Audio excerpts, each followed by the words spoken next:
I'm interested in calibrating my Simpson 260.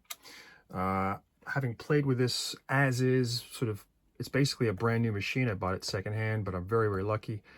And it even comes with the original roller case. Playing around with it, comparing it with what I consider to be my reference tool at the moment, which is the Fluke 179. This unit is probably 3 years old and lightly used. I'm just a hobbyist, but this checks out pretty well.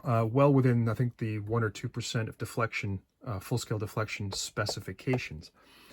It would be nice to have some standards, just to reference standards, just to measure the meter. This meter has a 50 microamp full-scale deflection. Anyway, there's plenty of discussions on YouTube about how to calibrate them and how to do it. My favorite YouTuber for all things electronic and amateur radio is Alan Wolke, W2AEW, and there'll be a link to his channel in this video link. And he talks specifically about the joys and pleasures of using a Simpson 260 and how to calibrate it. And part of that calibration is his little circuit here, which is a 50 microamp current source. The idea is this arrangement of components, which is available from his website. I'll put a link into where you can get the information and hear Alan talk about this content. But essentially, this circuit generates a constant current source, which is essentially independent of the voltage. So if there's any small changes in the voltage supply to this circuit really doesn't change the output current here. And the idea is to generate 50 microamps and then stick it into the Simpson, and you have a 50 microamp input, and you should get full-scale deflection. And if you don't, there's a few potentiometers you can tweak inside to calibrate.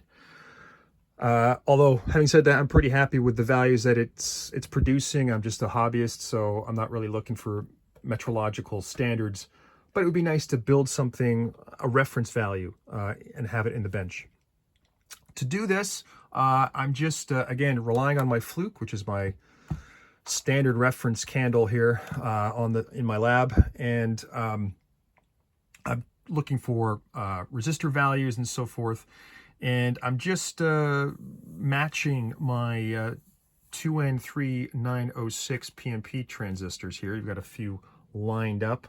And essentially what I'm doing is I'm testing them.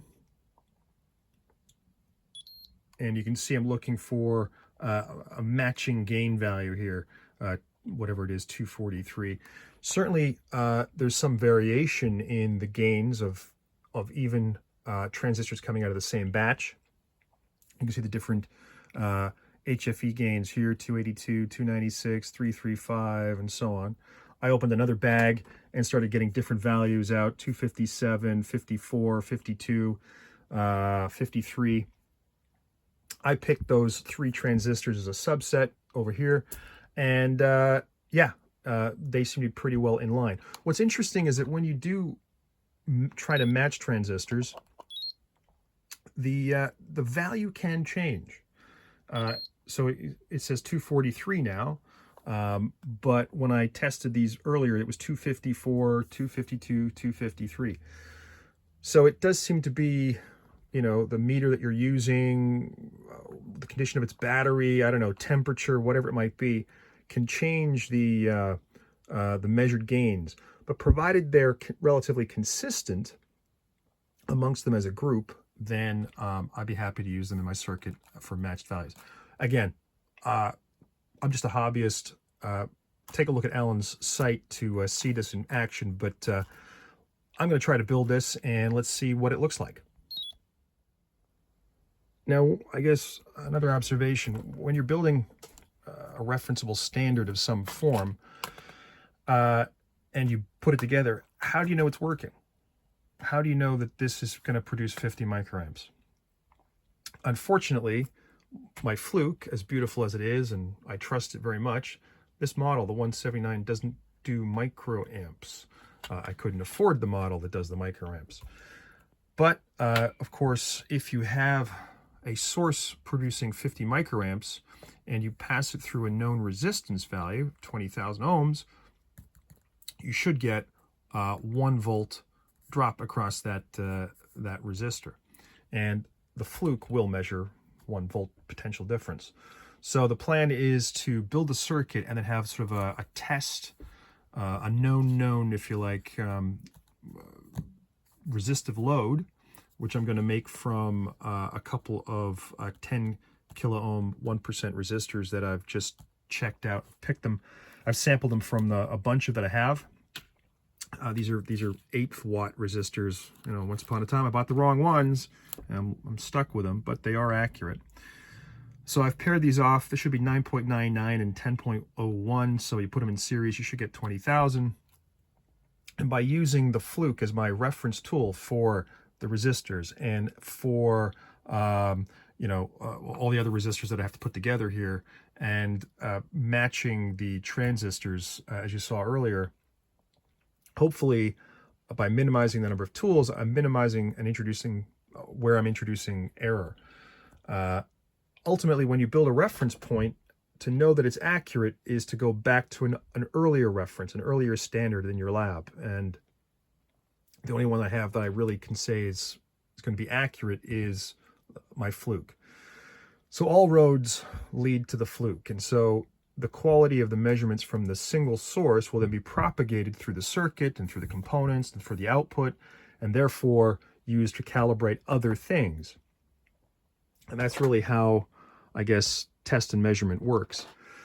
So yeah, so I've picked these out. They're going to go in as my dummy load. I've got my matched transistors. I don't have a 91K resistor. I've got some 22s and some 68s, which again I've validated in terms of being close to value on as close as I can on the fluke. The only thing I really need is this diode. It's a Zener diode, 6.4 volts. They're expensive. They're like 5 or 6 pounds in the UK just for one. But I think it's important because these diodes seem to be temperature coefficient 0 or very temperature stable, 1% Zener breakdown voltage. And it's, from what I understand of how the circuit works, this quality here provides a known voltage here independent of your source, okay, or somewhat independent of your source. That stability of voltage here provides, given known resistances, a known constant current going into this transistor selection here. And it's this collection of transistors which provides a voltage buffer from any ripples or any changes in your supply using that constant current source to provide a known output here. So the way I see it, you get your constancy of current through this channel, you get your buffered voltage independence through this transistor arrangement that preserves that constant current, and you tweak to get the exact value, 50 microohms, by adjusting the trimmer pot here and measuring the output against a known standard. Let's see how it works. And doing a bit more digging, I understand why these diodes are somewhat more expensive. They are an example of zero temperature coefficient reference diodes. These are diodes that are especially constructed to minimize or essentially eliminate the variation in Zener voltage drop when temperature changes. So Zeners are typically quite accurate. You know, you get a 6.4 volt drop, okay, then it'll be within 1% tolerance or a fraction of a percent tolerance. But as these things warm up or reversely cool down, that Zener voltage can change in terms of millivolts based on the performance of the diode junctions. And so they build these things where it's quite interesting. The junction inside isn't just a single junction. It could be often a combination of a Zener diode and a regular diode junction, which seems to offset one has a temperature shift where the millivolts change go up, a positive temperature coefficient, and then the second junction has a negative temperature coefficient for the same change in current and temperature. So the effect is that there's a net zero change in the voltage drop. And I guess these are more expensive because they are typically considered reference diodes for precision work, which is exactly what we want to do here. We want to kind of a constant 50 microamp source here. And part of the heart of the circuit is to really start with a constant voltage under the ideal circumstances, and that then provides a constant current, which can then be buffered by this Wilson current mirror part, and you get a happy outcome at the end. Now, this particular example, another insight. If you look at the data sheet for the 1N4577. It goes into describing these two graph charts apply. It talks about how at 2 milliamps of current going through the diode, so an operating current, the temperature coefficient, the change in the sensitivity of voltage to temperature is actually 0. So really, it's the ideal sweet spot for having a temperature invariant diode behavior. And if you look at given the operating current and the resulting change in the millivolts across your Zener, so 6.4 volt drop plus or minus some noise from the temperature changes, at, again, 2.0, that line in the middle, you essentially have 0 change in millivolts. So that's really the sweet spot to get this diode to work in a consistent and constant manner. And, looking at the spec sheet, it shows you this measurement is done with a 2 milliamp current. And that is why this circuit has a 1.3K resistor here. Because if you take your done the calculation earlier, but if you take your 9 volt supply and you do your 6.4 volt voltage drop, you're left with 2.6 volts at this point, and you want to draw 2 milliamps of current to get that diode into the sweet spot of performance characteristics. And so you take your voltage, divide it by, well, if you divide it by 1.3K, you get 2 milliamps. So that's no coincidence. This part of the circuit is really set up to get this diode working spot on with least amount of variation in temperature and current flow and so forth, and keeps a very constant voltage here, which is then tweaked through this chain of resistor and potentiometer to go into this arrangement of transistors, which I admit I don't fully understand, but you generate a nice constant output in microamps. Just as a digression, a lot of people use these beautiful old calculators, the HP 15s, the full science calculators, or the HP 11s, or whatever. Don't knock the HP 12s. These are financial calculators. There's loads of them. They're about 100 to 1 more common than the HP 15s. They operate, reverse Polish notation, if you're into that kind of thing. They have the arithmetic functions, they have exponents, they do reciprocals, so if you're working out parallel resistances or reactances, you're just going to 1 over. The challenge is these things don't have a value of pi, but you can program that in. You just store the value, put in the value of pi, so every time you want to recall it, there's your pi. Or if you want to really digress, you can use a reference of pi, which is very close to 355 divided by 133. Sorry, 113. Get it right. And if you remember your first odd numbers and you just double the numbers, very simple, and then you kind of take this number and divide it by that number, you get a value of pi, an estimate of pi, which is so accurate that you shouldn't worry about it. If you're using this as an estimate of pi, and you measure the circumference of the Earth, you'd be out by about, I don't know, 3.5 meters or something like that. It's trivial. I digress. So, also in the earlier video, I was going to change this value to 90K, but actually by piggybacking two resistors together using 1 mega ohm and 100,000 ohms, you get 90.9, which is only 0.1% error from this. And it doesn't really matter. It's not super critical because you have a potentiometer behind it to kind of take up the slack. Okay, so let's continue. Okay, and by the magic of video editing and time management, whoosh, I've built it. Here's the circuit that I've come up with, and I've actually put it onto the board pretty much as the schematic would suggest. So you've got your 1300K resistance here, you've got your diode, power supply and ground, this sort of 91K-ish, actually it's 90.9 kilo ohms, potentiometer 5K. Then you've got these 10K precision resistors. You've got the Wilson current mirror here, and then my output. And I'll explain what's going on in the output in a second. But let's just double check some of the resistor values. I've got my meter on resistance, and if I tap into here, I get 13, okay, 1301.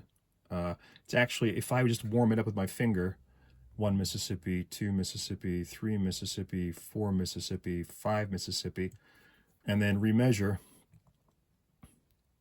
I can get 1300. So basically, you know, there's a little bit of temperature sensitivity in there. Don't know if you saw that, 1300. Let's double check. Yeah, 1301. Just warming up. Actually, it's just cooling down now, and the resistance is going up.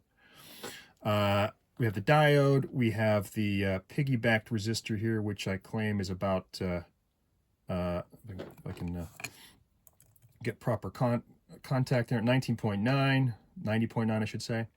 We've got a 5K resistor here. We've got a couple of resistors at the top here. This is 10K. If I get a value in it. 9.93, is it? Okay, that's interesting. That's come down. It could be still warm from the solder. And this one, here, there's 10K. And I've got a load resistance here of 20,000 ohms, which I've created from some precision resistors, and the value should be seen, 20K exactly. Can you see the 20K? Okay, so I've hooked it up to 9 volts, and what I plan to do with the circuit is that I've created a little bit of a test switch here. So the circuit switches on and pushes a current through with this jumper through my 20,000 ohm load, which means that I should be able to sample exactly 1 voltage drop, 1 volt across the load, given that there's 50 microamps flowing through it. And then the idea is that when I'll achieve that 1 volt measurement by tweaking this potentiometer. And then what I'll do is I'll just lift this up and drop this over here. That takes this load out of circuit, and then you're left with the 50 microamps coming from here to ground, and you can plug it into your circuit and, you know, use that ground point and so on. And that could be your test jig then for current. So let's see if we can get this 1 volt set up. I've got a 9 volt supply, which I'm switching on. We're going to measure across the load here. I want to measure 1 volt, and let's see if we've got it on. Okay, take 2. I noticed that just as I was switching on the power to test the voltage drop, I realized I'd missed a couple of solder points there to allow the voltage to flow all the way through the circuit. Anyway, part 2. Okay, take 2, I should say. Let's switch on the device, giving it 9 volt supply. We're going to measure the voltage drop across the 20 kilo ohm resistor. And if I just pull out the schematic here, jiggy, hang on, here we go. So essentially, we have the 9 volt supply. We're going to measure the voltage drop at this point through 20,000 ohms of resistance. And if it is 50 microamps going through, then we should have 1 volt drop.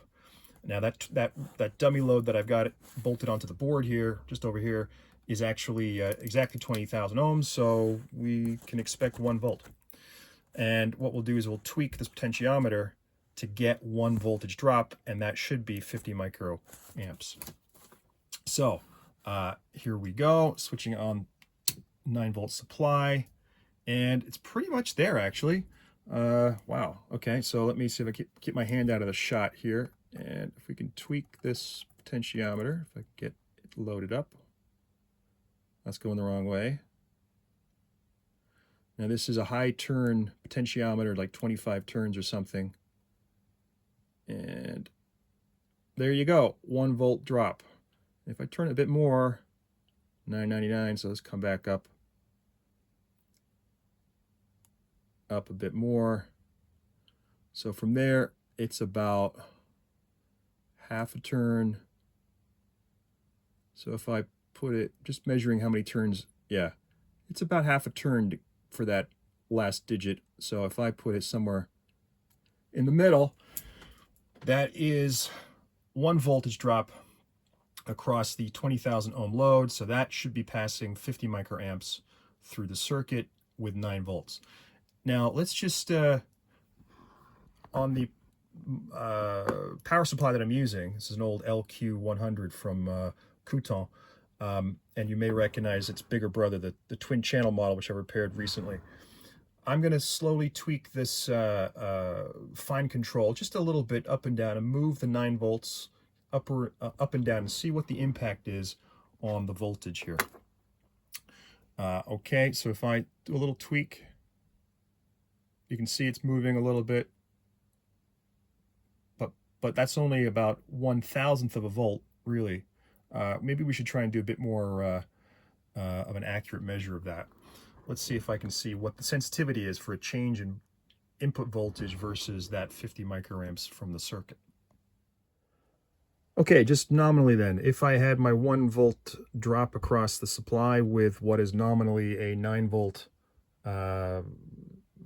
voltage coming out of the power supply, as I tweak it a little bit, what change in voltage in the source actually triggers a significant change in the current. And if I start to tweak this a little bit just for, okay, so if I just tweak this about, well, I get to 10 volts maybe.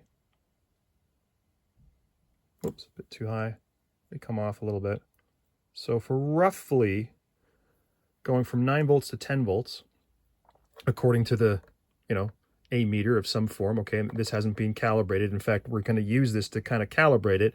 There's a little bit of self-referential question marking here, but just as a guide, I went from 9 volts to 10 volts, and the current supply has really only changed by 3 or 4 thousandths of a voltage drop across the 20,000 ohm load. You can work out what the current change would be. If we go back down to, say, 8 volts on the supply, which is kind of like there. I just kind of eyeball, I'm just being really, there we go. So another voltage drop on the other side from 9 volts to 8 volts, it gets another 3 millivolts drop across the device. So it is very, very voltage insensitive. And I guess for whatever voltage you plug into this at your test, so as a test procedure, you plug in a voltage, you zero it so that you get your 1 volt through the potentiometer, and that for the given supply will be 50 microvolts, which you can then use to test your device. So without any further ado, let's plug this in with 1 volt supply, voltage drop, and see what the meter says. Okay, so using my device, I can see that at 50 microamps, I am, well, what is that? 49.8 microamps I'm measuring here, rather than the full scale deflection of 50. So, and that would be, okay, this is a little bit low at microamp scales. I could open it up and tweak it. But perhaps that's for another video. One last comment about the circuit. Understanding exactly why this arrangement transistors works is something that you need to sit down and think about. I certainly found, as a reference, you can look this up in various textbooks, I found a very useful document from Analog Devices, and I'll share the link for where this is on the internet, that talks about the current mirror. And it goes into some quite a number of variations and slowly builds up into the advantages of George Wilson's current mirror.